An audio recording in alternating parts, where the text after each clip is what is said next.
like to call the meeting to order. Please join us for the Pledge of Allegiance.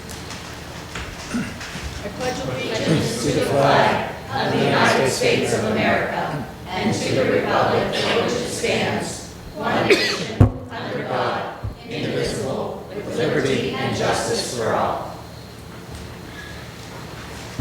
Mr. Krause, would you please call the roll? Mr. Amiditz? Here. Mr. Christensen? Mrs. Cook? Here. Mrs. Dobus? Here. Mr. Means? Here. Mr. Nagel? Here. Mrs. Rule? Mrs. Rule? Mr. Workmeister? Here. 7 members present. On Sunday, September 15th, Bethel Park suffered a great loss with the passing of retired teacher and current school director Cindy Buckley. Mrs. Buckley devoted her entire life to children, teaching first grade and kindergarten in the Bethel Park School District for 35 years before retiring in 2009. She was an award-winning teacher, receiving several local, area, and state awards, most notably being named a 2008 Pennsylvania Teacher of the Year semifinalist. After her retirement, she continued to serve the children of the Bethel Park School District as a school director since 2009. She served as the board's curriculum committee chairperson and our representative to PTA-PTO Council.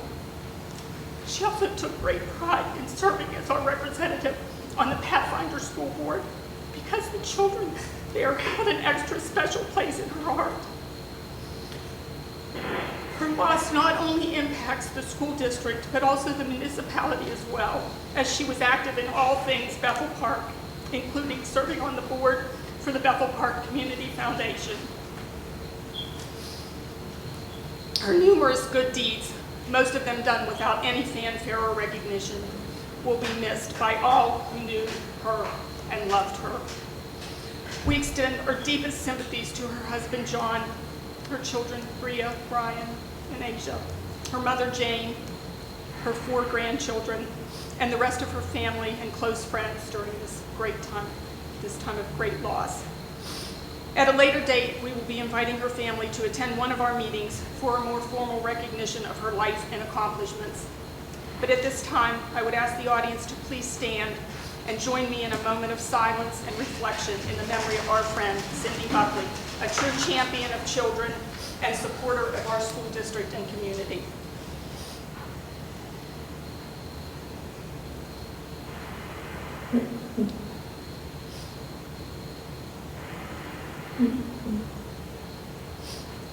Thank you.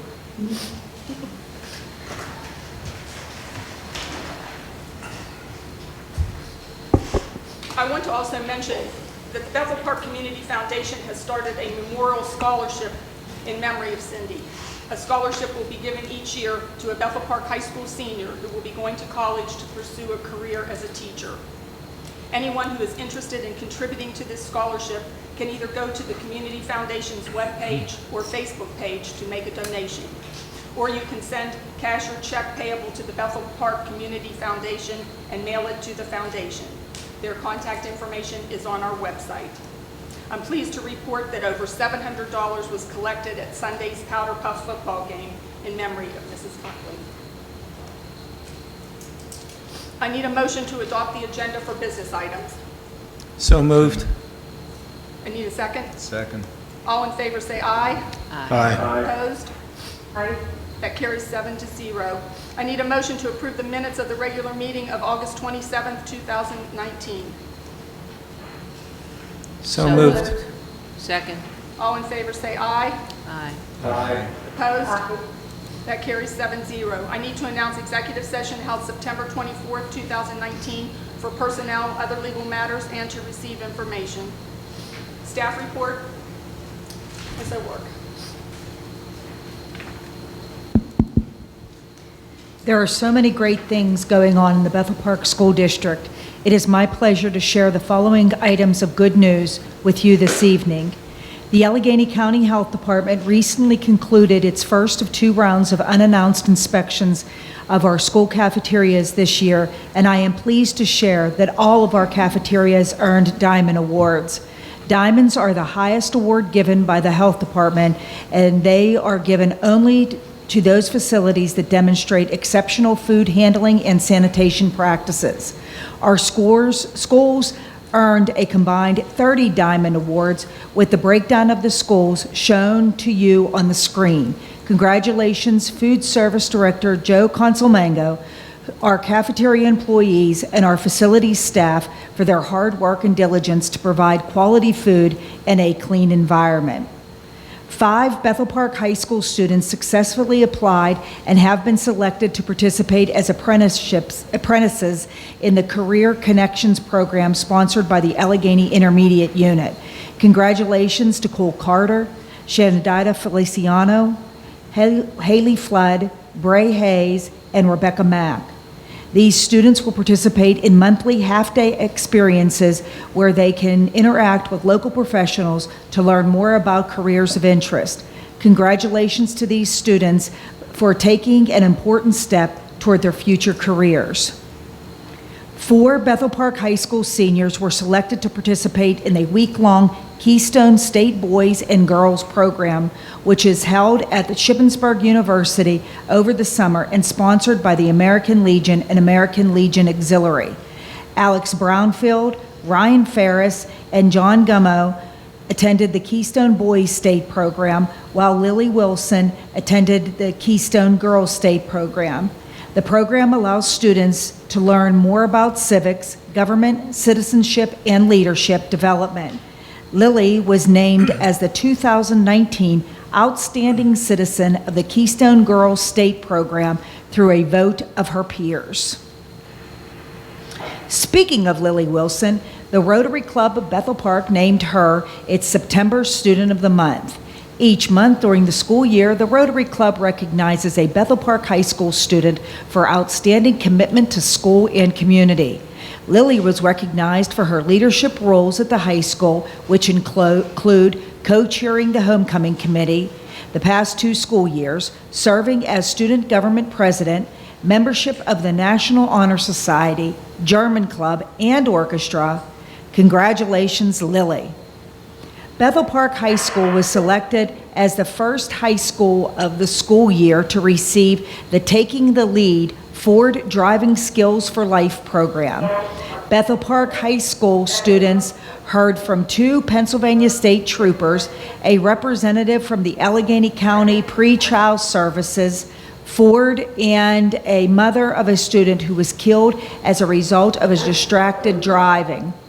Portions of the program aired on Pittsburgh Live Today on KDKA, and if you watch KDKA over the next few weeks, you'll also see Bethel Park High School featured in promotional spots for the assembly. Our students received valuable information about the importance of not driving distracted, including texting, adjusting the radio, eating and drinking while driving, to name a few.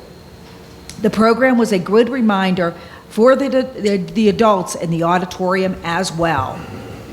If you are visiting the Bethel Park High School this week, please make it a point to check out the traveling exhibit in the lobby, which is on loan to the school thanks to the American Association of Teachers of German.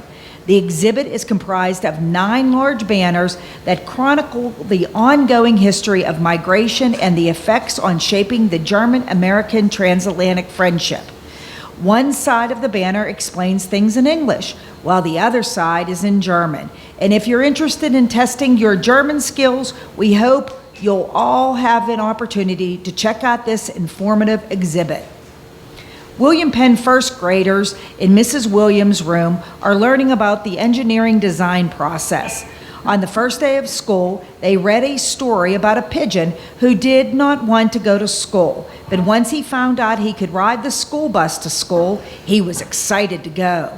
To accompany the story, Mrs. Williams' students were challenged to design a wheeled vehicle to get the pigeon to school. They learned about wheels and axles, sketched out their design, and worked with a partner to create a bus with movable wheels out of recycled materials. The students did a great job with their creative designs. Last school year, Bethel Park Elementary students were encouraged to submit a design that would be painted on one of the 12 Bethel Park municipality snowplows. Over 230 entries were submitted were submitted with designs from Zach Lejeune, Adele Stemanov, Dino Ferenczi, Ronan Hassan, Colin Miner, Noel Timmons, Adriana Lepardi, Ariana Lofert, Aiden Windward Green, and Kaylee Gasgab selected. The designs were painted onto the plows over the summer, and the finished products were proudly displayed on the plow trucks at the Bethel Park Community Day. The project was overseen by Susan Dolinar at the municipality, and every year new designs will be painted on the plows. The designs are terrific, and all we can say is, let it snow. Congratulations to Franklin first grade teacher Cheryl Wagner, who was chosen to participate in the National Consortium of Teaching About Asia's 2019 seminar for K through 12 educators, which will be held at the University of Pittsburgh through December. This year's theme is Intersections, East Asia and STEAM, and will provide an introduction to the cultures of China, Japan, and Korea, with a special emphasis on ideas and cultural developments that make East Asia a distinct region.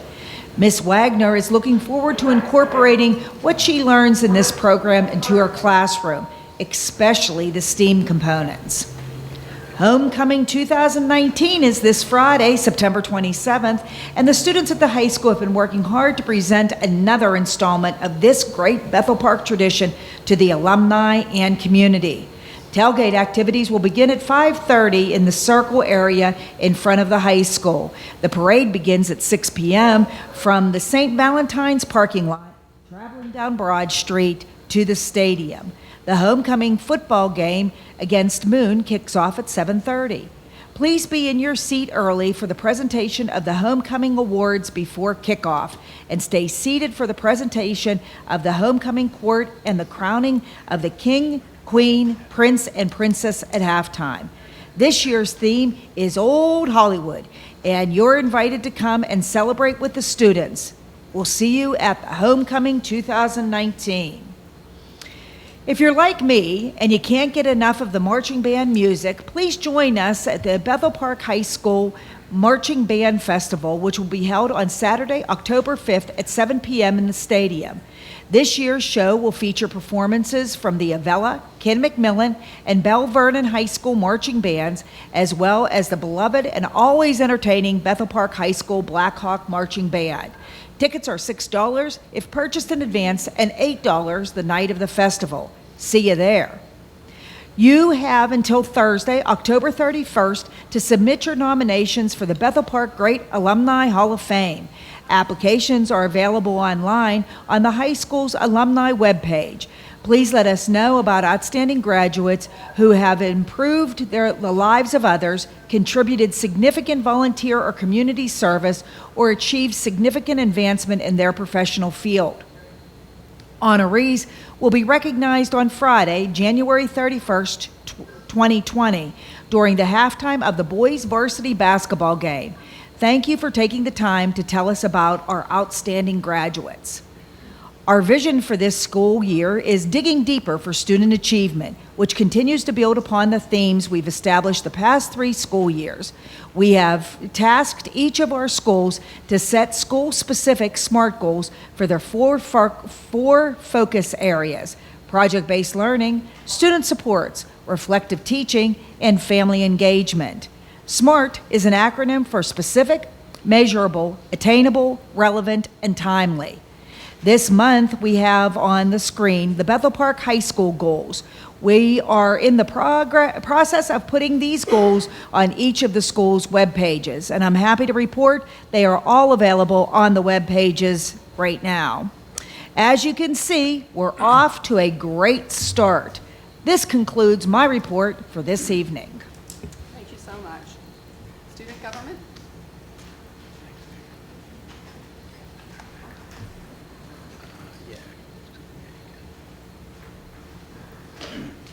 Hi.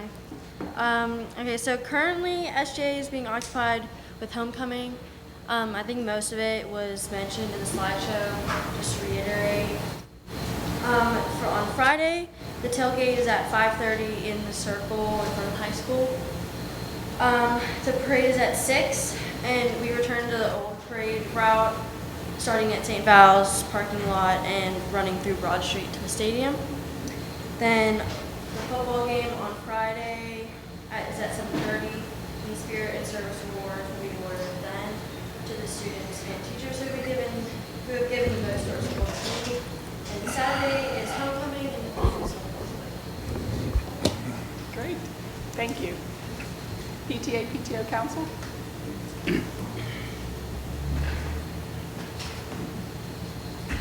Hello. Okay, so our first school up is Abraham Lincoln. They held a teddy bear picnic on August 16th to welcome incoming kindergarten students to Lincoln. Open house was a success, and a t-shirt sale was held at their PTO information table. Their first PTO meeting was held September 4th with a great turnout. Ben Franklin had a great start this year with a play date in the park held at Simmons Park. The kids got to catch up with friends and get ready for the school year.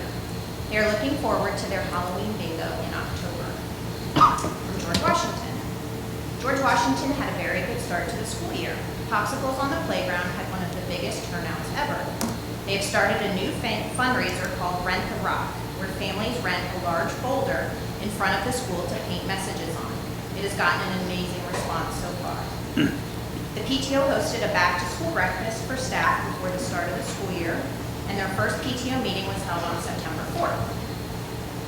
They just wrapped up their pepperoni roll fundraiser, Chick-fil-A Spirit Night, and the Jersey Mike's Spirit Day will be held tomorrow. Their gear sale through Century Sports is also currently running. The school welcomed WTAE and the Carnegie Science Center for an assembly on 9/11 and even made the news. They are looking forward to an upcoming laser show assembly scheduled for October 2nd. There have been a couple BP Pride, Orange and Black Days, and a Gold Out Joey Davis Day on September 13th. Their fall book fair is scheduled, and a family bingo night is scheduled for early October. Preparations for Lucky Ladies Bash on November 2nd are underway, as the committee is busy planning and collecting donations, and they have started planning fourth grade activities.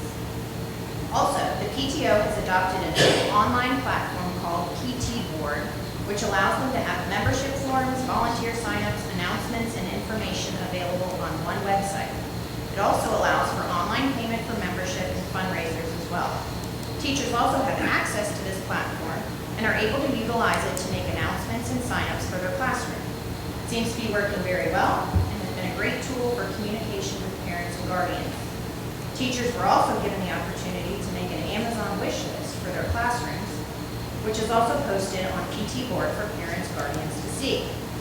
Finally, your PTO has made efforts to increase membership by holding a friendly classroom competition for who can get the most memberships.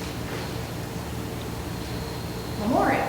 This year, for student activities, Memorial Elementary PTA will continue to fund the annual class field trips to Natural History Museum, Carnegie Science Center, Pittsburgh Zoo, and PNC Park, as well as host assemblies, talent show, art and science expo, fourth grade activities, and a readathon.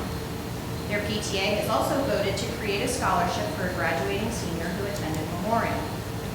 After the success of Odyssey of the Mind chapter last year, the program is being continued with this year and adding a primary team for students in grades kindergarten through second grade. William Penn. They started the school year off with a back-to-school kickoff party at Penn on August 19th. It was very well attended by the Penn families, and every classroom teacher came and met their new students. The kindergarten teacher did a tour of her classroom to introduce the new students to their room.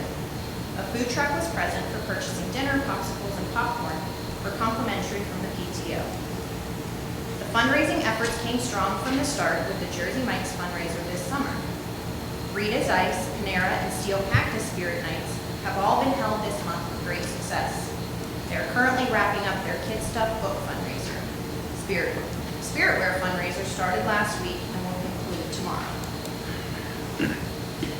Their fourth grade committee has been hard at work raising funds through their own Rita's Spirit Night. They also plan to do a food sale through Rowdy Barbecue and a bake sale at the Fall Festival as a fundraiser. They have held their first event, a hayride and bonfire at Simmons Farm this last weekend. They are purchasing matching t-shirts for the entire grade and plan fun activities every month or so to foster a close bond with their classmates. This year, they developed a comprehensive strategic technology plan for the William Penn PTO. The technology their PTO uses has had a huge upgrade, thus they identified a website solution that saves them over $600 over a 3-year period. Looking ahead this month, their fall festival is planned for October 11th.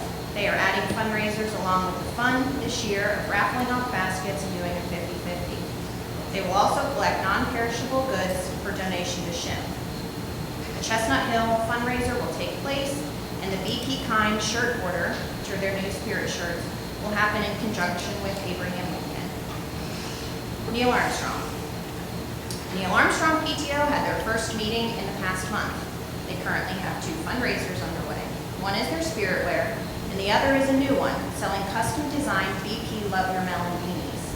They have a Jersey Mike Spirit Night coming up soon, and a Pop Socket sale coming also. The Back to School Bash was held for students on September 13th with games and music and snacks, which was well received by all that attended. Their charity carnival has begun to be planned under the direction of teachers, with the PTO assisting as needed. There has been discussion about an assembly and end-of-the-year fun days for both 5th and 6th grade. Team shirts have been designed and will be ordered as soon as sizes have been received. Bingo night and flight night are in October, and trolley stop-in spirit night is in November. Committees with PTO board and parent volunteers are being formed to organize all future events. IMS is off to a great start to the year. Their membership drive is going on until the end of September. They bought a new popcorn machine and it's working excellent. The September lunchtime popcorn sales were a continued success. Their Rita's Ice Night is October 1st. 2019 holiday craft show plans are already underway, and a new chairperson was put into place a few weeks ago. The IMS craft show will be on Saturday, November 30th in the IMS cafeteria, and vendor applications are available via the website and IMS Facebook page. On behalf of the PTO Council, the PTA, and the PTOs in Bethel Park, a memorial donation will be made in honor of Cindy. Thank you. And thanks for all you do for our students, staff, families in the district. It's wonderful to hear all that's going on. Solicitors report? Any committee reports? The Shade Tree Commission is going ahead with the planting of the trees at Neil Armstrong in October, and that's the court or gallon, the larger trees along the walkway there. That's all. The rec board, I've already talked about that stuff. The turkey trot, again, Thanksgiving Day. Put a plug in for it. Sign up. It's a great T-shirt. Where do you see the T-shirt that they have for that? It's in my ear today. Any public comments on agenda items this evening?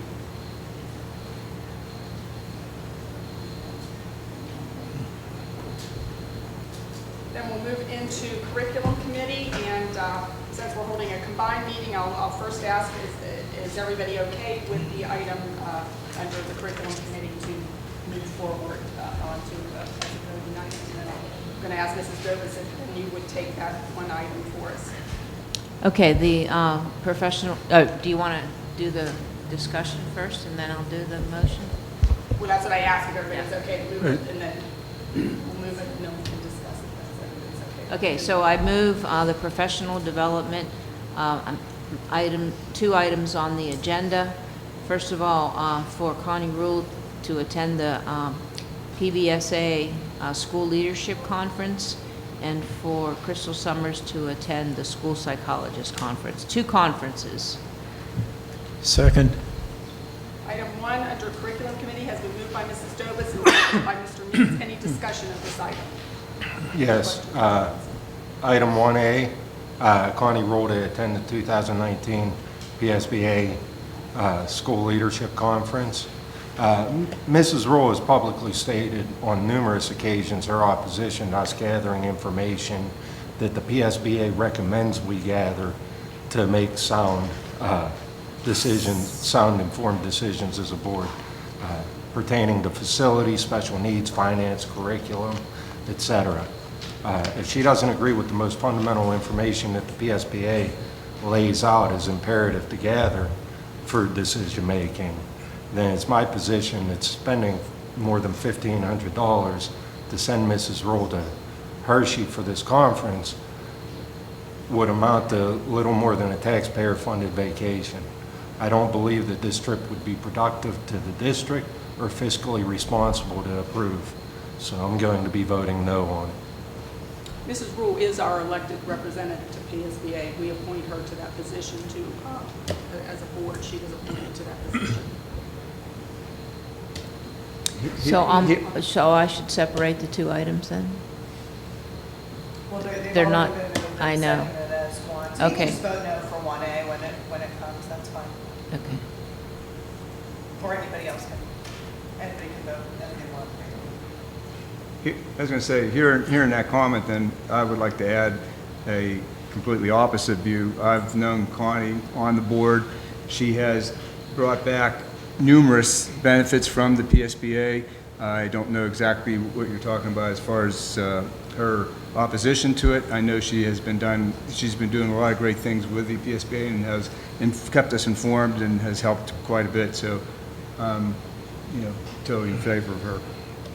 Yeah, Connie is very knowledgeable. She probably knows more about what's going on outside of our school district and other school districts than anybody else around. She's been invaluable, and she is our representative, and I'm 100% enthusiastic about sending her there. Thank you. Yes. Any other discussion of this item? Okay, then I'm going to call for a vote on 1A. Roll call vote. All in favor of 1A, say yes. Yes. Yes. Those opposed? No. That would carry 6-1. And then 1B, all in favor say aye. Aye. Opposed? That would carry 7-0. Under personnel tonight, we have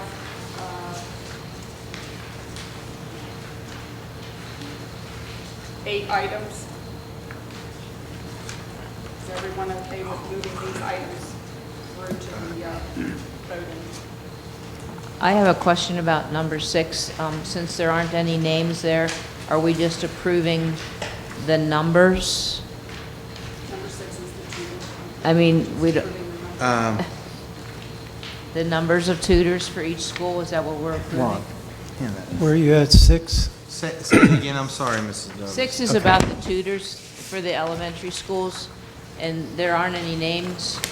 Right, because, So are we just approving the numbers for the tutors? yeah, you're approving the positions, correct. And then Okay, what we're that's going to what I do is just wanted to know. figure out whether each building, as we had just, as you're going to be voting on hopefully later, in regards to whether the building will choose whether it'll be morning or afternoon tutoring, and then who exactly will fill that, and we could retroactively approve that in October. Okay, thank you. I was just wondering that. And on number 7, for Mr. Karazi, is this going to be a time-consuming job? It seems like we put a lot of responsibility on you. Yeah, I would say that it is I mean, not, you can answer that too, Mr. Karazi, but it worked out really well. It's a team effort, really. Everyone works together to help to compile the different reports that are there. And Mr. Karazi does an excellent job of being the lead of getting all that information for us and distributing that as the key contact person. But I think it's a collaborative effort between our school police officers, our building level principals, our safety committee teams that get everything together and help to make that report. But he did a nice job organizing, so I think we should. So we approved you last year to be this person? Right. I thought so. And it's manageable for you? Yeah, we do it as a team. Yeah. Okay, all right. But you are required to name I know. He has a lot of duties and responsibilities. I just don't want to overburden him Number of with heads. more than he can handle. Yeah, to that end, last year, we did have a discussion on this, as far as needing to appoint somebody, as well as the fact that Mr. Krause does an excellent job with everything he does, but he wears a lot of hats. We discussed potentially looking into having one of our new school police officers or someone along those lines maybe step up to this responsibility this year, just see how it went last year, and then look into that this year. Have we looked into that or given it any consideration?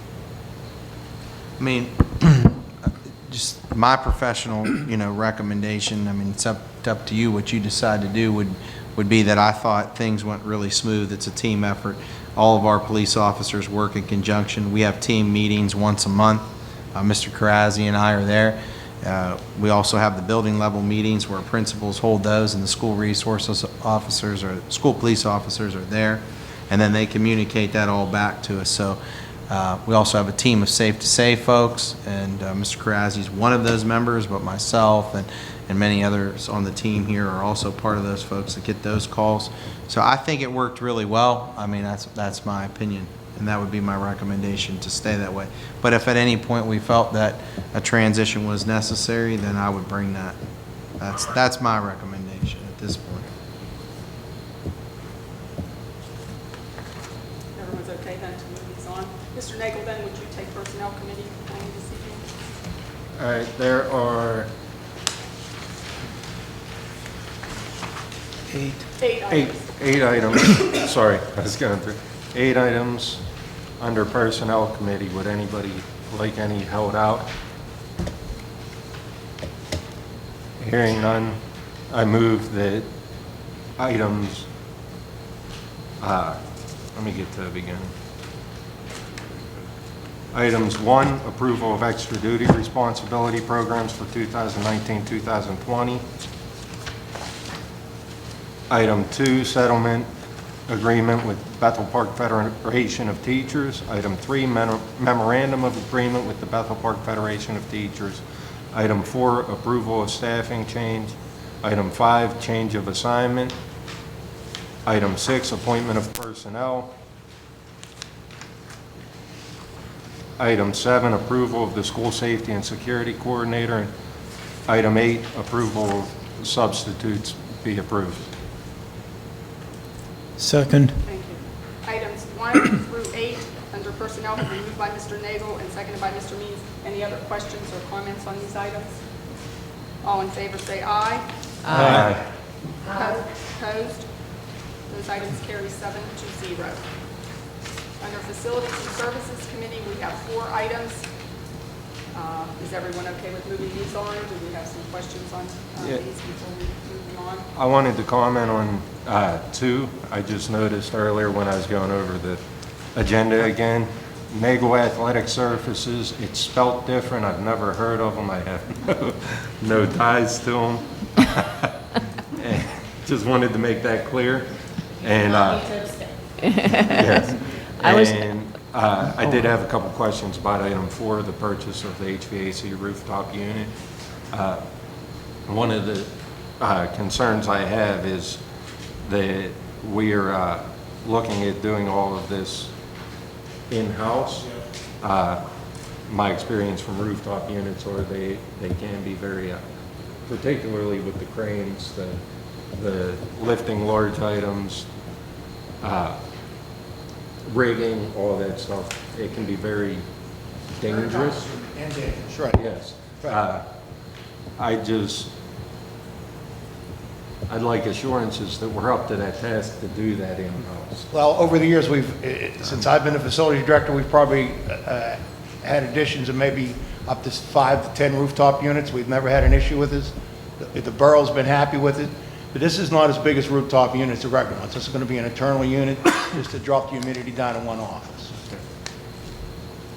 So is it more of a, like an exhaust fan? Well, no, it's what it's just it's an HVA, it's an internal unit, Okay. and it's going to take care of its, what do they call it? It's a split system. No, it's not a split system. It's a, it begins with an H, and I'll get it for you in a second.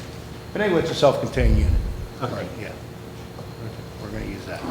I have a question, a couple of questions.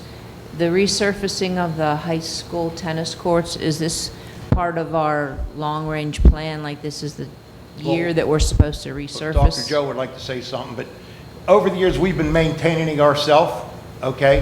And the maintenance staff has done a great job with it, but now it's starting to just deteriorate quickly because of the weather, the usage, the whole 9 yards.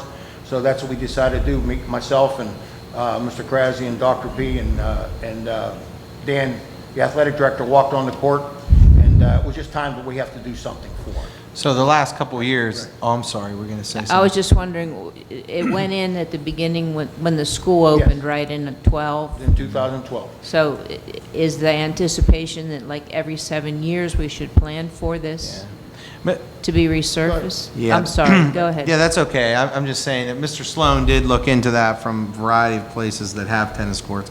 Often, you know, they need some replacement and some resurfacing somewhere in and around. He said 5 to 7 years is typical.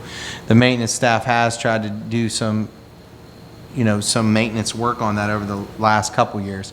And in a couple of the spots, it's just getting to the point where they're starting to deteriorate. One of the risks is if we let it go too far, it could end up being to the point where, you know, many of the areas underneath are going to require major repair instead of just the resurfacing. Yeah, we'll And go then with that the would cost quite a bit more. Yeah, So I'm not opposed to this. I'm just thinking in the future that we need to probably every 7 years anticipate that we'll need to do this then. Sure. Yeah, we've talked a little bit about, you know, as we do some other things, starting to put some dollars away, and that's something I think, Mr. Krasny, we're going to start considering for, you know, upcoming budgets. Because we do it for the Track and resurfacing the and. turf. So now that you mentioned the track, why are we test boring? So likewise, a little bit about that. That was the recommendation. Our track is probably going to need, it's going to need resurfaced as well. It's coming to that point. We have been, like you've said in the other one, saving for that year after year after year for that. One thing that they're concerned about, they just want to make sure that they do some test borings to make sure that the actual asphalt underneath the surface is secure. Because the last thing you want to do is resurface it, according to them, and then figure out that you have some foundation issues, and then therefore you spent that money and then it crumbled. I don't have an exact quote on the resurfacing, but it's going to be quite a bit of dollars. So we're hopeful for a good report. If that report were to come back bad, we would be having to look at sections, if not all pieces of, you know, of the under foundation being redone, completely redone, to make sure that you're not laying resurfacing materials on top of unstabilizing, because it'll crack. So then a general question, are these 4 items something that we had already anticipated when we approved our budget in June, or are they items that have just come up that we need to? So 2 and 3 have kind of been, you know, on the radar and things that we're looking at. Mr. Krasny could speak a little bit about capital funds and those types of things. The other 2, we do anticipate fixes. We don't always know exactly where those are going to be in a given year. So did we specifically say it was going to be an AC unit in Memorial and IMS Middle School? You know, I don't think we specifically stated that was going to happen. But we do plan accordingly and try to have a strong, you know, fund balance to be able to address these issues when they come up. Thank you. I have a question on the boring. Is there like a warranty then with it? If we're paying to make sure it's not going to crack, and if we pay that money, then say after they say, yeah, it's fine to resurface, and it starts to crack the following year, do they have any legal responsibility since they're the ones telling us it's okay to do? Officially, I don't know that anywhere in a contract to do that they're going to guarantee that if they do this testing, that if it cracks, it would fall on them. I'm not aware of that, no. So if that's something you're looking to do, I'm not even sure if they will do that, but if they would, we'd have to talk to, you know, the solicitor and see if they were going to be willing to do that. You're saying that if they do this and then we end up having cracks later, was there any guarantee that that wouldn't happen, it would be covered by them? I doubt that they're going to sign a contract to do that. They're going to give you good faith, test and say from their professional opinion at this time, that's how they feel. I'm not sure if they would even be willing to do that. I mean, we could ask them. Yeah, I mean, generally, that's not part of a standard contract. If it does crack as a result of something of negligence or, those general provisions are in contracts. I haven't seen the contract for this, but, if they are negligent in the performance of their duties and that causes our track to crack, then we would have a lawsuit.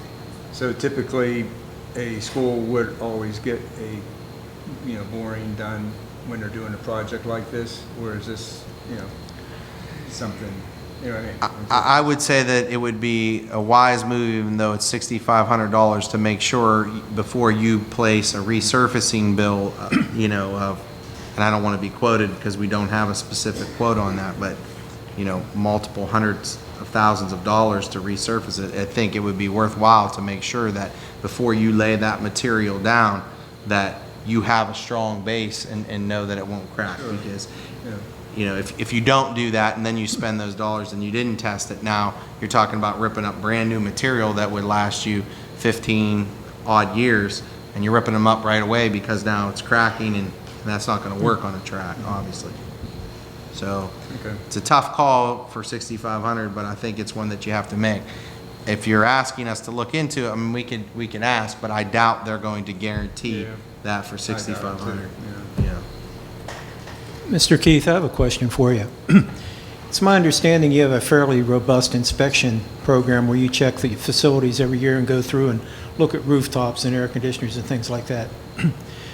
What I assume, and perhaps you could share with us, that you kind of keep tabs on things and let the administration know that, in a year or two we're going to have to do this, or next year we'll probably have to do this. And these things aren't just arising and striking you out of the blue. Is that correct? Yes. Every month we have a meeting with the administration, with Leonard and Mr. Krasi and Dr. P and myself and John Kramer. We address all kind of, whatever the issues may be, whatever issues are creeping up. We do things here weekly, monthly, quarterly, annually, and semi-annually. We do inspections. And then obviously you're always going to have your problems, just like the compressor problems that we're dealing right now, that the system has failed and we need a new compressor unit at Memorial.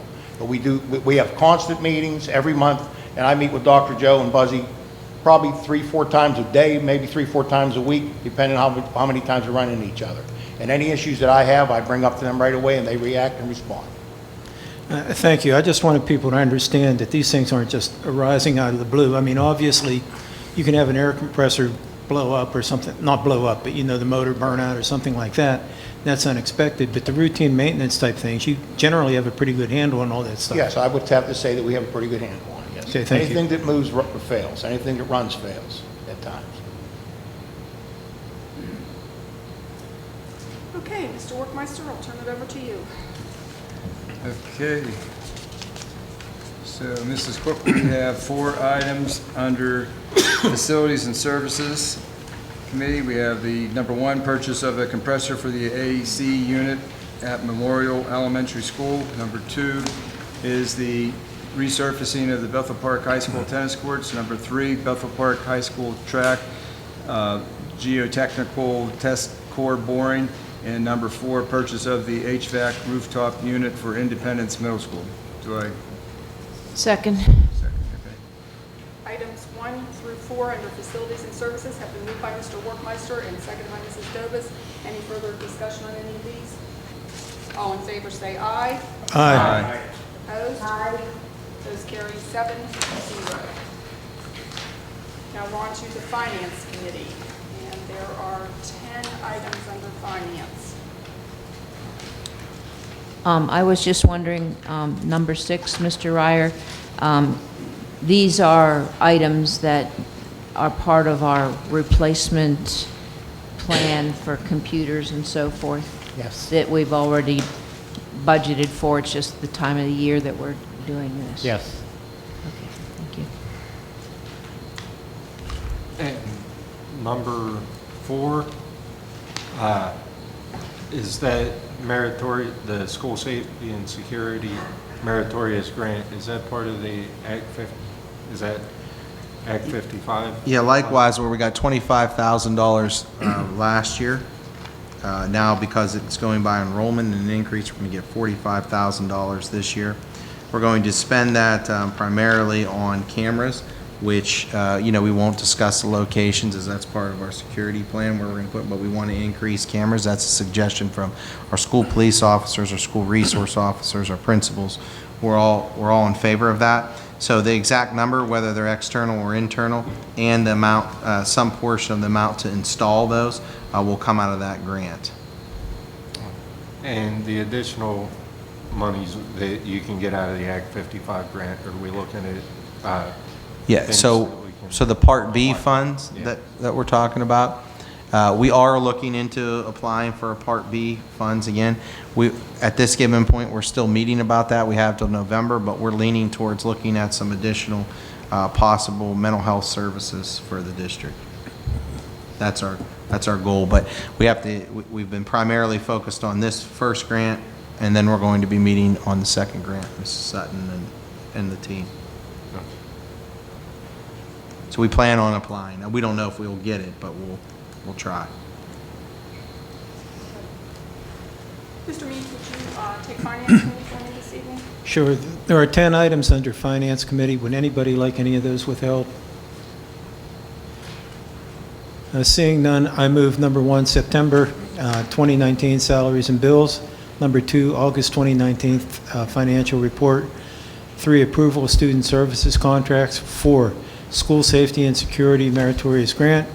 Number 5, upgrade of the wireless microphone system at the high school auditorium. Number 6, approval of the purchase of technology education equipment. Number 7, items declared unused and unnecessary. Number 8, Lady Blackhawks Joey Fabus fundraiser. Number 9, boys volleyball Murph Irwin scholarship tournament. And number 10, girls basketball Joey Fabus charity tournament. Second. Sure. Items 1 through 10 under Finance have been moved by Mr. Means and seconded by Mrs. Dobus. Any further questions or comments on these items? All in favor say aye. Aye. Opposed? Those items carry 7-0. Policy Committee, and any questions on these before I hand it over back to Mr. Means? Yeah, I have a question about the food services.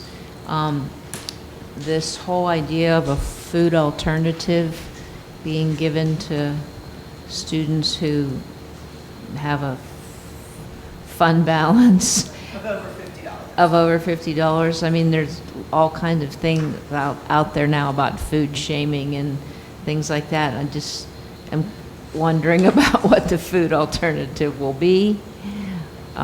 So I guess I know we're not approving this one, so maybe Mr. Consul Magno can come or give us a little report about what those might be, because it was kind of disturbing to me to the food services 808.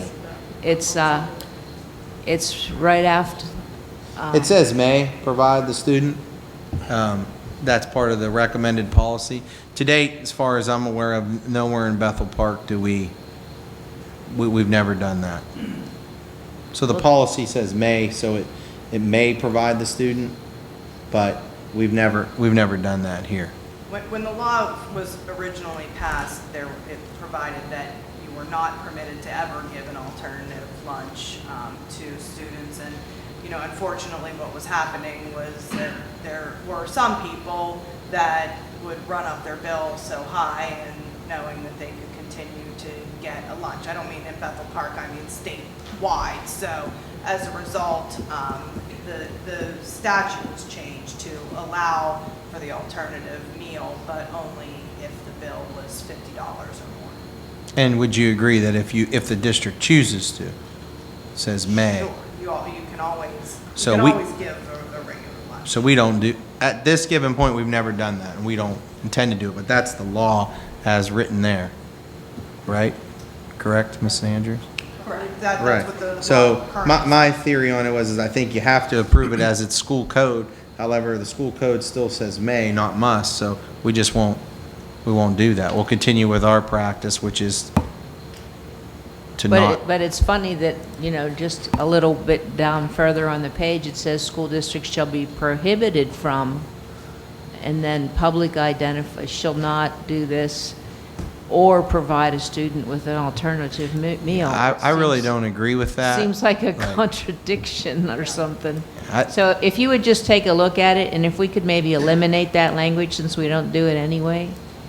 Yeah, I if we mean- can eliminate it, I'm in agreement with you, but I don't know if we're legally allowed to, but I do Can we agree that approve? it's not right. You shouldn't do that. Yeah. That's my opinion. Policy 201, admission of students. Do the changes confer more discretion upon the superintendent whether to admit students younger than 6 on September 1st to first grade if they've completed or recognized and approved kindergarten? I know we've had this issue come up before where So that's not in the statute, but the board can always make that decision. You are allowed to make exceptions if you so choose. You're not ever required to. The law is very clear to say you are not required to admit anyone under the ages, but you always can if you want to. So we would have to actually make a physical vote exception? Say someone goes to kindergarten in a private setting Yeah. and applies for first grade status in our school, and they're not 6. Right. We would have to have a school board vote to allow that to occur because of the way the law reads now? Because of the way the law reads and the policy reads, because if you are doing something different than what, you are allowed to make exceptions, but yes, in my opinion, that would be the board's determination if you want to make an exception. It would generally be based on the superintendent's recommendation, but you would make that decision. Because that's sort of been if someone has had completed kindergarten elsewhere, typically they've been allowed to go into first grade. Not necessarily. Not if they don't meet your age requirements. We've basically felt, so far, and you're subject to do what you wish as long as the solicitor says with the law, but so far, we've stuck with what the age and the day says in the policy. That's what we've done consistently. In my time. But- So, policy 004, membership, Mrs. Andrews said you were going to speak on that. Right. We did talk about the fact that the changes to this, one of the changes to this policy, is an unfortunate coincidence with Mrs. Buckley's passing, that they changed the language in and these are all PSBA's recommendations of changes. But they changed the language on filling of vacancies.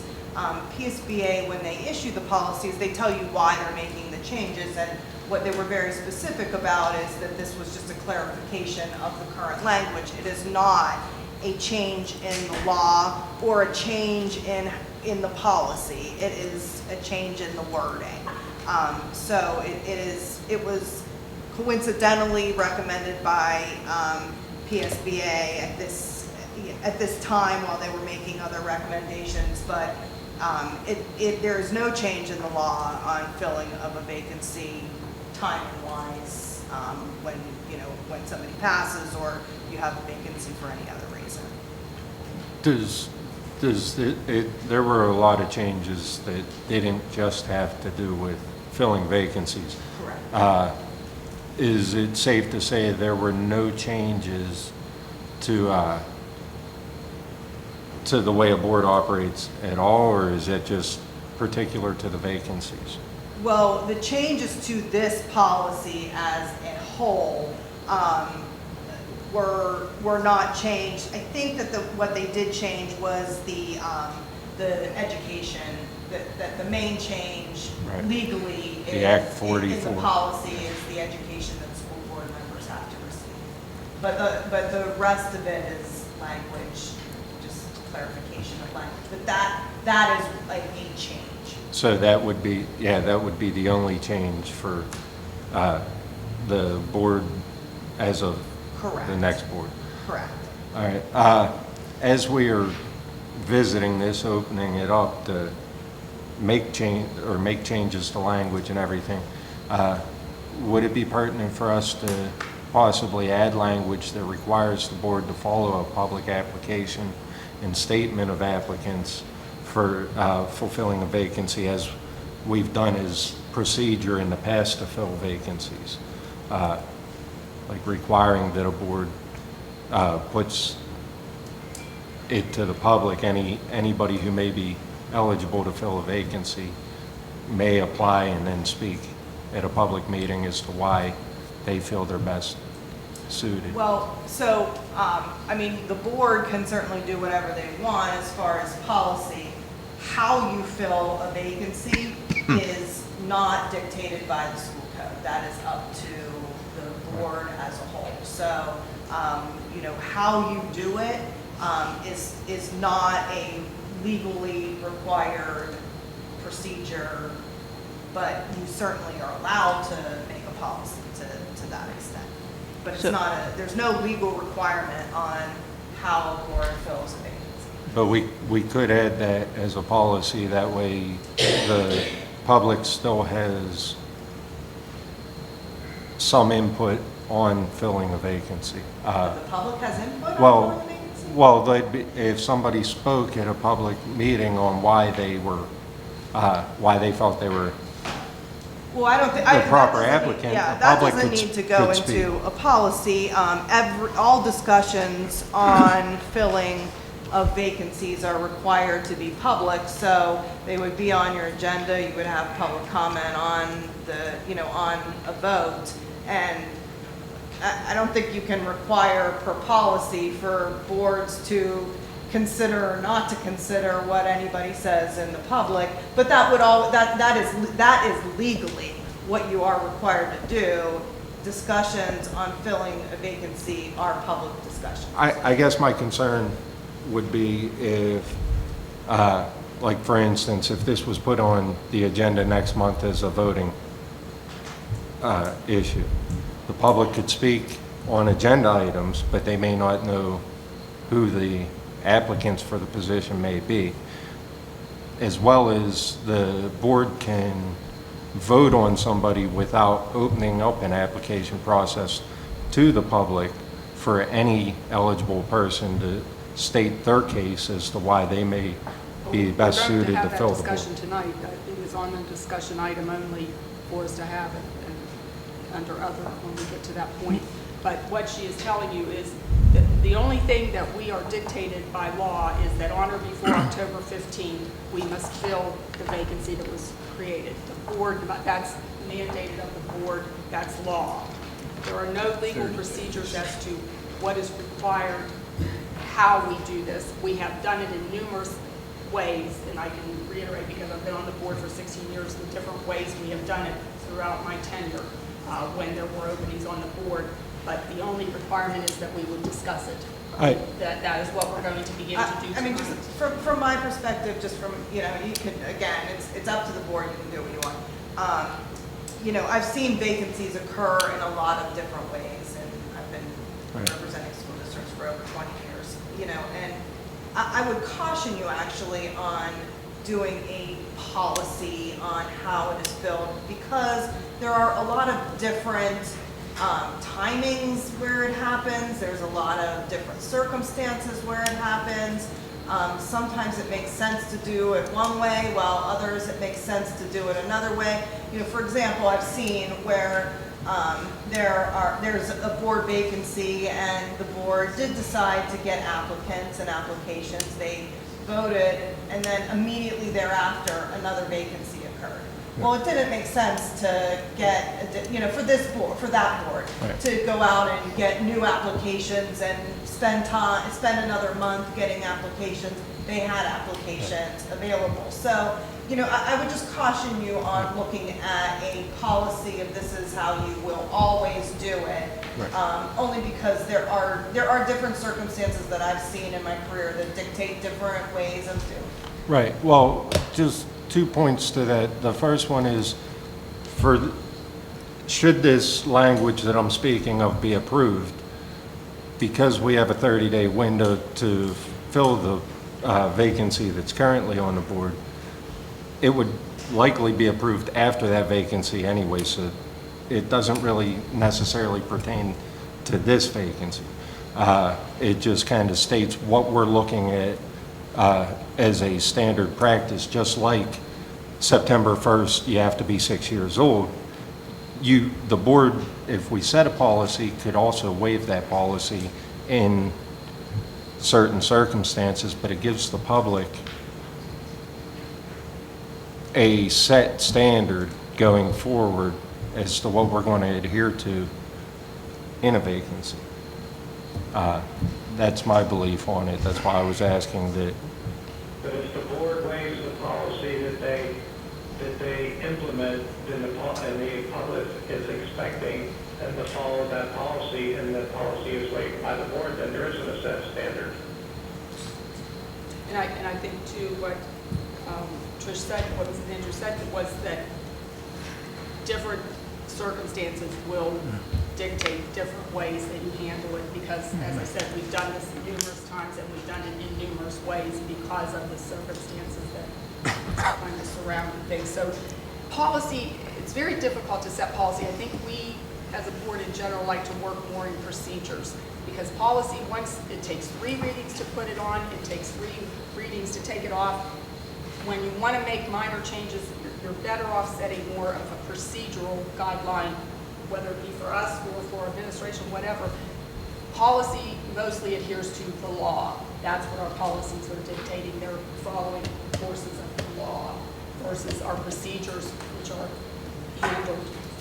Like I say, sometimes it's a fluid situation and sometimes it's differently handled because of the different situations that you encounter. But policies also set public expectation that, to Mr. Amiditz's point and to Mrs. Andrews' point, we usually don't veer too far from unless there are extenuating circumstances. So again, if there were those extenuating circumstances, we could have a vote on going against that policy, but we'd be accountable to the public with that. That's my point with this one. So. Well, again, policy, procedure, I'm more of a procedure person than any policy. Does someone wish to move forward on discussing a policy regarding filling a vacancy? No, I don't think. Policy states, which is our 30-day window. I think our policy should follow the law, period. And that's what it does.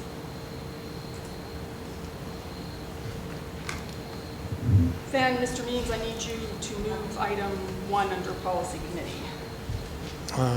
Can I do number 2 first, do the readings? Well, 2, you're just making a statement. Yes, that's fine. Yeah, under policy, I want to go over item number 2 and announce policy revisions of first to 3 readings. Policy 004, membership. Policy 201, admission of students. Policy 204, attendance. Policy 208, withdrawal from school. Policy 209, health examinations/screenings. And policy 808, food services. And there are 3 policies on their final, 3 policy recensions for their final reading. Nobody wants any of those withheld, I assume? Okay, to move those all 3 together? Yeah. Okay, then I move Thank you. under item number 1, policy 315, the recension of these. Policy 315, internet acceptable use, administrative employees. Number 415, internet acceptable use, professional employees. Number 515, internet acceptable use, classified employees. Do I have a second? Second. Item 1 under policy committee, which is a policy recension, is moved by Mr. Means and seconded by Mr. Nagel. All in favor of this, say aye. Aye. Aye. Opposed? That carries 7-0. Under other this evening, we have one item that we need to move based on the PSB officer elections. There are no one running, opposing the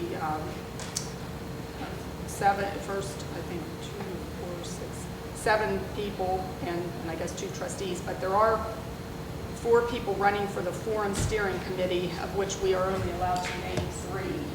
So we need to decide about naming 3.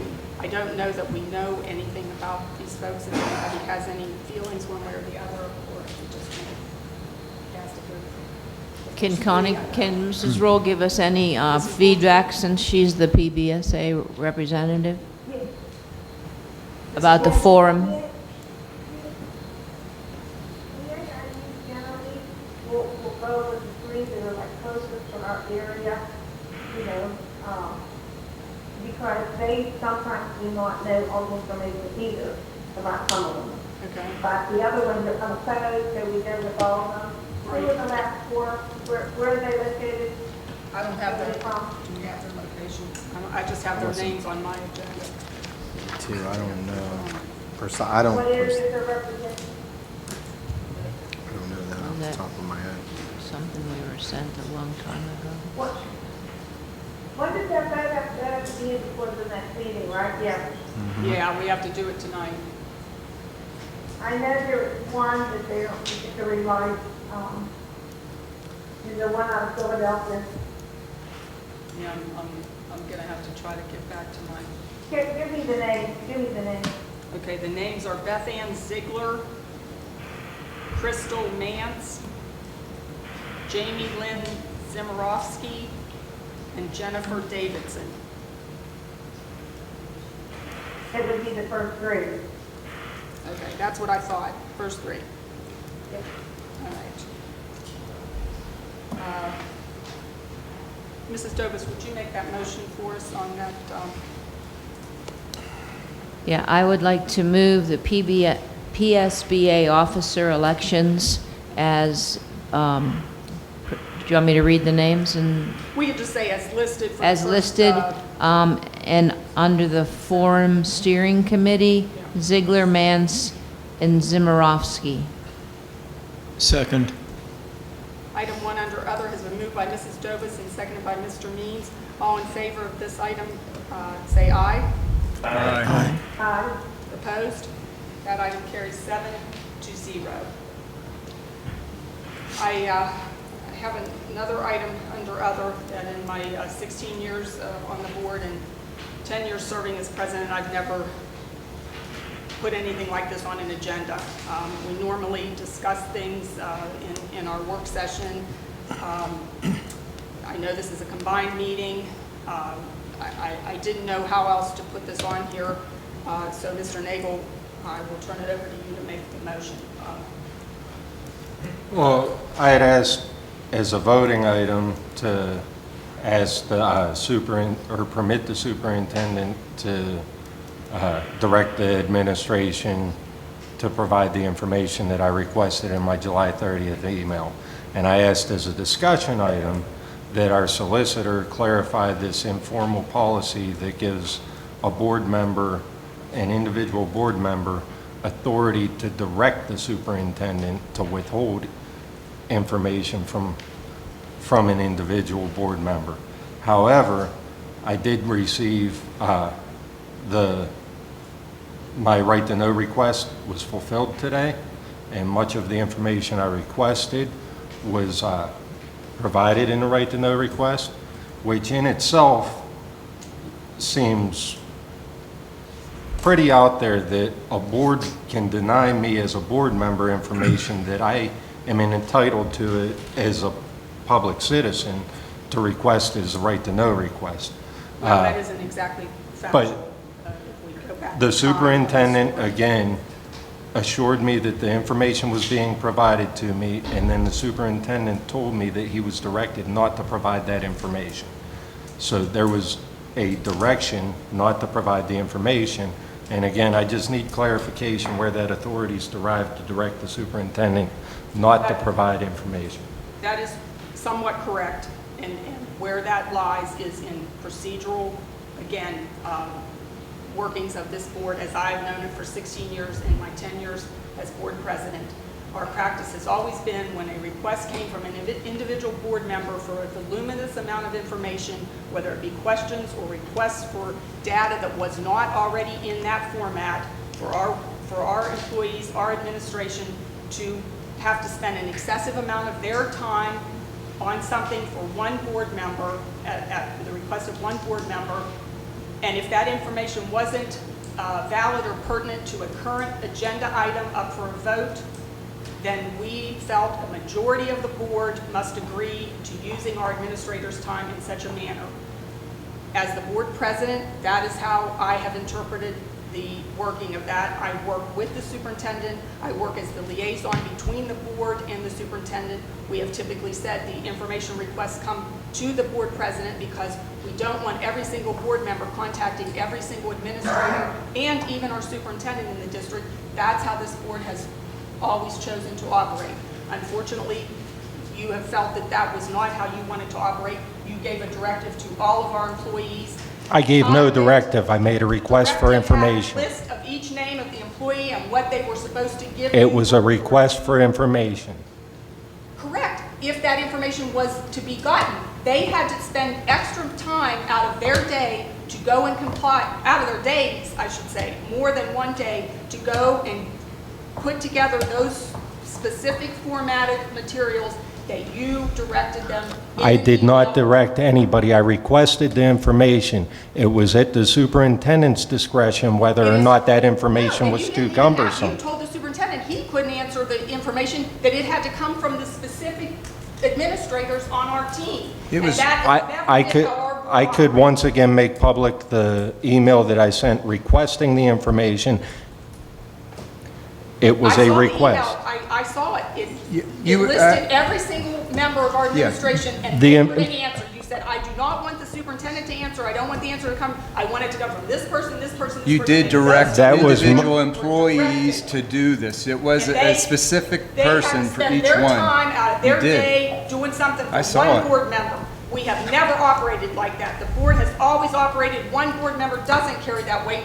No, the president carries a little bit of weight, and I'm elected to do that, to work between the board and the administration so that we don't have people going one to one to one to every one of our administrators and our superintendent. And that is why it was not to not provide you with any information.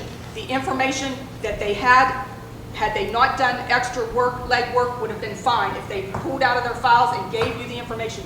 But no, not to have them sit and do hour after hour of work outside of their regular day for a request, a direction from one board member. We have never operated that way. It was a voluminous amount of information, no matter how you look at it, and we don't operate that way, and that's the reason that I stopped it. First, none of the information I requested was outside of what the PSBA recommends that board members have. Second of all, my email says, no, several of you said I directed the superintendent. I will read the beginning of my email. Dr. Pascarella, I am writing this email to request information in order to better understand the short and long-term impacts of the budget amendment that 6 board members voted for on June 25th, 2019. Although I know I don't currently have 5 votes to direct you to gather this information, many of these questions would have been asked in our open public meetings had we all been aware of the possibility of an 8.2% decrease in revenue in order to ascertain the necessary potential cuts in expenses. So that's twice. Now, further down, I request that answers to the following questions be provided to me in writing as soon as possible. That's 3 times I said I'm requesting. I requested, the superintendent called me to assure me that he was working on, and the administrators were working on making sure the information that was provided to me was accurate. Then he informed me that he was directed by an individual board member without a public vote to withhold that information. So there's a clear distinction here between a request and direction. I made a request. The board president made a direction. I saw you not request And- Superintendent, you had a list of every administrator on our staff. I request that the answers to the following questions be provided to me in writing as soon as possible. Again, I made requests, and my question was to the solicitor. Can you please clarify to me where this authority of an individual board member is derived to direct the superintendent to withhold information from another board I member? did answer this at the last meeting, and I don't know how else to answer it. I know you're framing it in that way, but it goes back to the initial question of the authority of one board member to direct, request, whatever you want to say, voluminous information from the administration. And it is my understanding that this board has always had the practice that does go through the board president. I think you acknowledge that in your email, that it goes to the board president. 5 people need that information. And the purpose of those practices, and Bethel Park's not the only board that does that. Most boards do that to prevent one board member from taking over, if you will. And I'm not saying you were, but it is to prevent one board member from requesting a lot of information from administration, because the administration works for the board. So it's difficult for the administration to say to you, no, Mr. Nagel, I'm not giving you that information. It puts them in a bad situation, that whether you call it a directive or a request, it puts the administration in a position where it's difficult to say to a board member, no, I'm not giving you something. So this board has had that practice, that it goes through the board president, and if 5 people want the information, then it's provided. And that is the role of the president, is to make sure that the operating practices of the board are being followed. So, that was my answer last month. I continue to be. Is that a legal answer? The board president has the authority to direct? The legal answer is that according to Angle versus the Bangor Area School District, one individual board member does not have the authority to request, direct, get certain information that the entire board is not looking to receive. Can you give me that case? I can email it to you. I'd appreciate it. Now, Or I'll email it to the entire. that'd be great. As an individual board member, I can be denied this information, but as an individual citizen, in a right to know request, I am provided the information. Well, in a right to know request, you do look at the right to, you are a citizen of this district. Under right to know, administration is not ever required to answer questions Right. or to collect information that doesn't already exist. In this case, they had already started doing so based on your initial email, so the information did exist, and that was why it was able to be provided to you. Under most circumstances, they would not have to answer any of the questions that are in a right to know request. Nor are they required to compile new information that doesn't already exist. Thank you for the clarification. Mrs. Fox? Yes, Mrs. Rule. Yes. Just for the record, I've been on the board much longer than you, and that policy, that procedure was established back when I first came on, because we had this same situation occur, and it began to be a problem, and there wasn't what was getting done. That's why that procedure existed all these years. Thank you. The sad thing is that this information is information that we all do need in order to make informed decisions. And I imagine it wasn't voluminous and that people didn't have a hard time finding the information, because if we have any kind of a long-range plan or a vision for the future, these questions could have easily been taken out of a file cabinet and forwarded on. And that's the shame of it. Yeah, but Pam, it's completely inappropriate to be asking subordinates to ask them for recommendations without Joe's input. Joe has already told us what he considers acceptable class size limits, and Ken is asking people to go make independent recommendations, and they aren't supposed to be making public recommendations. They're supposed to be working with Joe as a team. I didn't ask them to make a public recommendation. I asked them their opinions as professionals in their disciplines, as a board member, not as the public. Okay, but it's still inappropriate. They're supposed to be working as a team. It's inappropriate, I feel, for a board member to be going to faculty and staff and asking them for recommendations. You should be going through the superintendent. Again, With your proper the channels. email was addressed to the superintendent. The superintendent Yeah, and you made a- called me to You made it assure me plain. that the information was being gathered. You made it very plain in that email, if he didn't give it to you now, you were going to make him give it to you in December. No, I made it very plain that I know I don't have 5 votes, but I think that that information is very pertinent in moving forward with the district. I've been asking these questions for well over a year. Most of these questions, I can refer to several other emails, most of these questions have been asked over and over again, and I've been denied the information. This time I was assured by the superintendent that he was gathering the information, and it was clear to me that I wasn't denied by him, that I was denied by an individual board member, or in this case, 5 or 6 votes. I'm not sure, because I asked for a vote on it also, and we couldn't get that. Okay, is this put to rest, or are you making a motion? No, I get the right to know request fulfilled. Okay. So you aren't making a motion this evening? No, I'm not making a motion this evening. Then we'll move on to discussion items, and we have one, the appointment to fill the board vacancy. As stated, the only legal requirement is on or before October 15th, we must fill the vacancy. There are no procedures for what is required. I would like to recommend that we do a resume collection of interested candidates in the next 2 weeks. That's probably the last time that we had a vacancy. That is what we did, and then we will have to hold a special meeting in which to decide, based on the resumes, an appointment to the seat. Isn't That's our my next, isn't our recommendation. next meeting October 15th? It is, but I don't think we should cut it that close to having it on that day. That's the drop dead day to, if anything should go awry or somebody couldn't make. Oh, okay, I understand.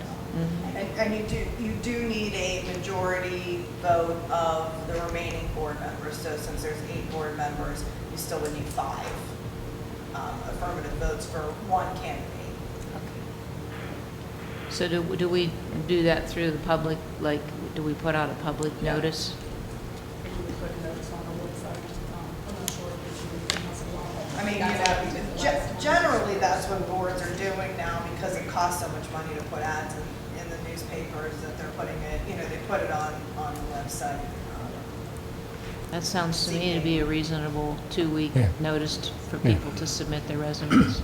Do we need to make a motion to go forward with that? I don't think we do. We just have a procedure that we agreed to, that we all agreed to appoint. When these Or the majority of us, I should say, I'm sorry. when these resumes come in, how soon can we be looking at them? I mean, we're not going to get inundated at the very end, and, Well, I think we should get them at the end. well, can we look at them beforehand too? I mean, if they come in, can't we start? You as board members, yes, can see the resumes before the meeting that you have, but all discussion about who you want to pick, or what you think is the best, who is the best candidate, all has to be done in public. But you can see the resumes ahead. But I think we waited until the 2 weeks and then Yes, compiled yes. a folder for each Yeah. board member, is what I'm saying. There's no use. You didn't give them. Yes, So- that's what I was thinking, not piecemeal, but at the end of the 2-week period. So what's the time schedule here? Some time has already passed. So if we go it would be 2 weeks from today to collect resumes? Okay, so that would take us up to when? Tomorrow. Let's see, so tomorrow's the 25th. Right. 1 week is 2nd, so it looks like the 9th. October 9th. October 9th. If you go for 2 full weeks, so, I mean, if you go 2 full weeks, then You could do, if it goes out tomorrow, I mean, you could do like till Friday, October 4th, that gives a week and a half. And then, schedule your meeting schedule your special meeting the following week. I think that's more reasonable probably because better. if you're going to have. I'm assuming we may have some, so- a significant number of resumes, and I'd like time to be able to look them over in Due somewhat by detail. 10/4 is what you want on the website. Due by 10/4. You getting that, Mrs. Clover? Okay. And then our special meeting will be on 10/8, is that what you're saying? We didn't pick a date for that, and I don't have a calendar in front of me. I do 10/8. Yeah, that's a Tuesday. The second Tuesday. Mrs. Cole, who do the resumes go to? They go to Mr. Perez, board secretary? Yes. Appropriate. And then they will be emailed to us, is that correct? Well, I. No, she'll we'll collect them in create a folder. I don't know if we should email them or, Can we pick them up on the 4th in the afternoon? Let's make it, if you want to do that, then, to be honest with you, You can make you them should do give it us one at day to noon. make the copies. Yeah. That's all. Or Or, make them do it noon or at on least the make 4th. it noon. Yeah, can you do noon on What the? time do you get the mail? On the 4th? How about if you make them do the 3rd, or is that a big of a deal? Then that gives you the 4th to copy them, so that you can come pick them up on the 4th.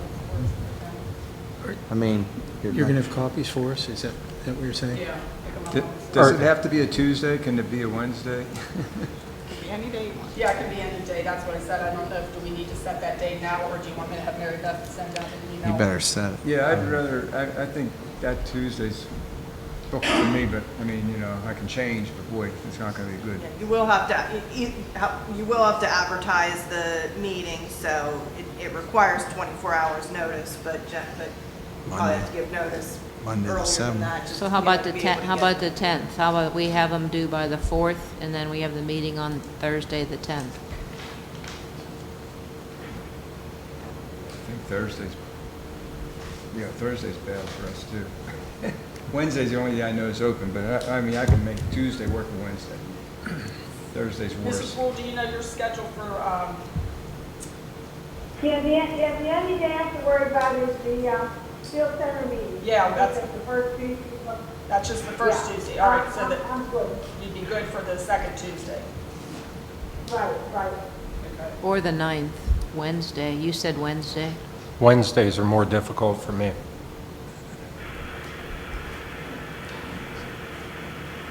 Okay, let's end the resumes on the 3rd, let's pick up the resumes on the 4th, and let's have a meeting then on Tuesday, the 8th.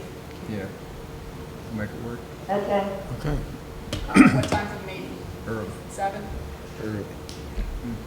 Good. 7? Or 6? 6 would be better.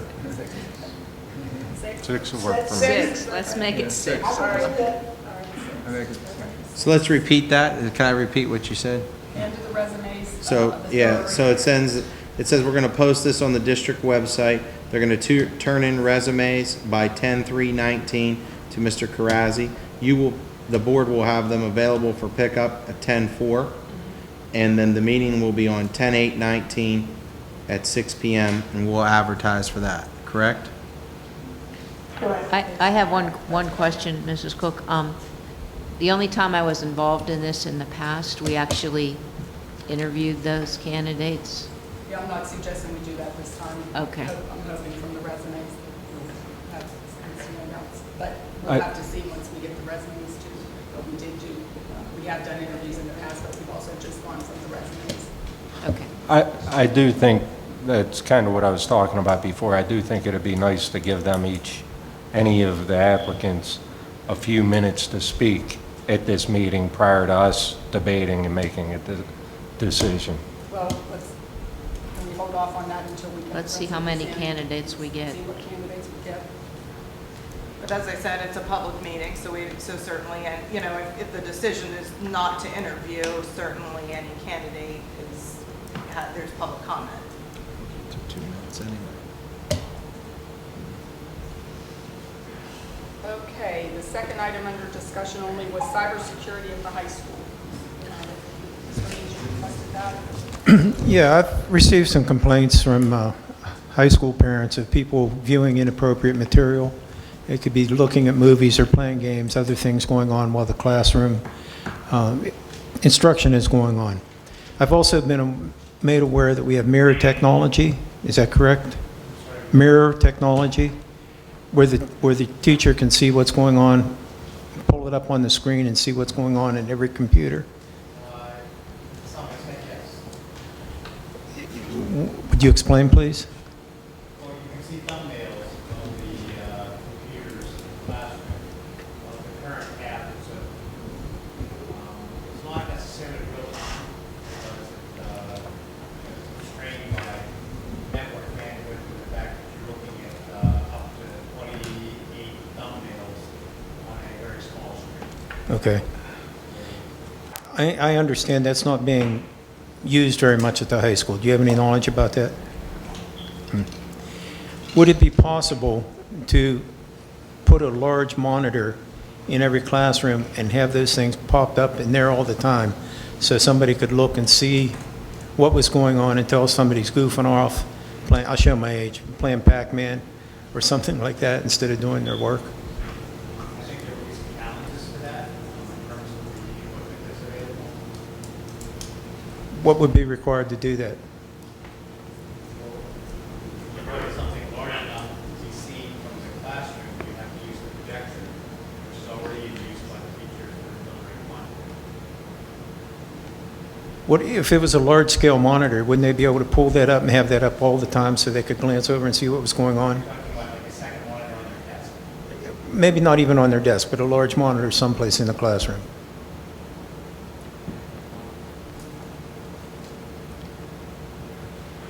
Right now, the computer, desktop computer in the classroom is a Windows 10 PC.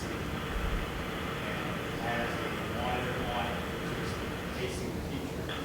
And then it's also connected to the projector. So, right now, with the two monitors, they count as two monitors. So with those two monitors on one computer, that computer is maxed out in terms of the number of monitors. So if you wanted to put a third monitor on the computer, then you would need an additional monitor port in the computer, and you would need an additional monitor. And you need to figure out where you're going to place that in the room. Is this for the teacher to look at, or is it for the students to look at? And if it's for the students to look at, then there's some potential privacy issues. I think, yeah, that had occurred to me. I would think that if the students knew that somebody could be viewing what they are doing, it would make them less likely to go on there and use their computer for other than academic purposes, that's all. We employ GoGuardian to use for internet filtering, and you know, it's fairly good. It's not perfect, but the internet is a big place, and because something is permitted doesn't mean that it's necessarily appropriate to use in a classroom. But you know, some of that is up to the teacher discretion. Is there any way to log what they're doing? I'm under the... We do log what they're doing, yes. Okay. Does anybody ever review that? Yes. Yeah. GoGuardian uses artificial intelligence to identify websites that may be inappropriate or could be considered inappropriate, and it alerts the principals whenever that information is surfaced, and the principals investigate it and address it as appropriate. Well, inappropriate websites is one thing, and that's something we should be concerned about, but there are also a number of other things that would be inappropriate if they're doing it during the classroom. Playing video games, Yeah, goofing around on YouTube. I can't respond to that. Okay. I think the general idea, I mean, and Ron, you could speak, like, when you're looking at monitoring, we do have monitoring systems. We try to, you know, block sites that are not appropriate. We do try to have, when possible, the ability for teachers to view the computers, and also zone of proximity, the old style where you're walking and moving throughout the room.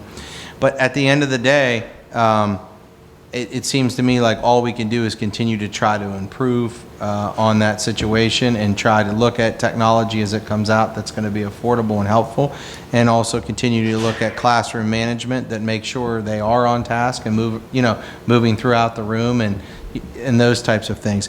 I do understand what you're saying, and I think it is a concern. In other words, it's always a concern, that kids will be off task even, let alone being on inappropriate things, which is not what they're supposed to be doing.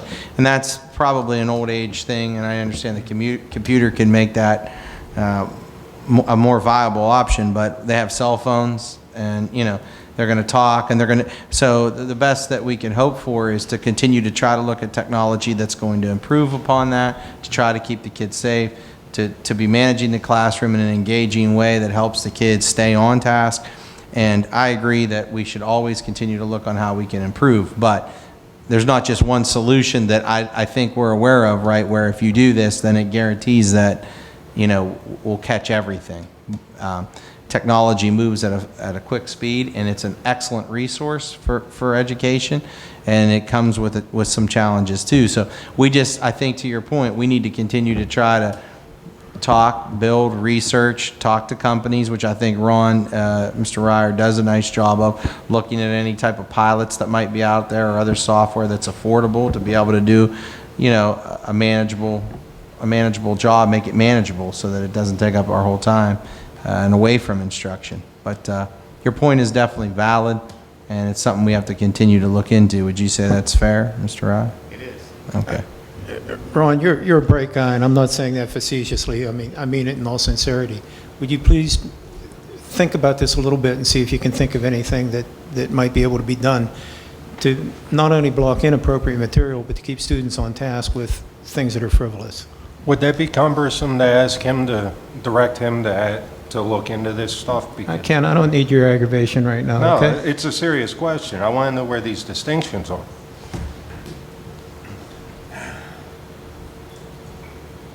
Any public comments this evening on anything you wish to address the board on? Seeing none, any board comments? Yes, I just want to thank all the administration, your hard work, your diligence in providing me the answers I've been asking for a while that I know you guys have been wanting to give me. I want to thank the superintendent for originally directing them to do so, recognizing that the questions that I asked were very pertinent questions in moving forward with the district. And I look forward to going through all that information and, helping us all make this district as the best it can be. Anyone else? I need a motion to adjourn. Yeah, I want to say something. I'll go, and then you can go, I guess, and get it over. First, I wanted to, congratulate the cafeteria for all those diamond stars and that, and all the other good things that was being presented to us tonight. But I just feel it's compelling right now because of the situation with Cindy. I know next month we'll acknowledge her too, but I just have to say, here publicly to everybody that being on the board for 4 years, she was one of the best things for me to be on the board, to get to know her and become a friend of hers. I know that she was fighting this evil, disease, cancer and that for a long time, almost a year, and she's such a strong person. And I was at the eulogy, and I just learned even more about her, how much she has touched so many lives and all the students and people, and it just it's really sad to see somebody as genuine as she was to be not here right now. But I just want to say thank you, Cindy. Yeah, I have a comment about Cindy too. It was very obvious very early that Cindy always placed children very high on the list. I don't know anybody that was more concerned with the welfare of children than Cindy. Not only children, she was a people person. She invested her life into people, and she was a very hard worker. I think everybody knew that. But the thing I got to know about Cindy over the past couple of years is I knew she was very principled, but she's a very strong person. If something was right, she pursued it, and she wouldn't let it go. And regardless of whether it caused her stress or hardship, she would not let something go if she thought something was right.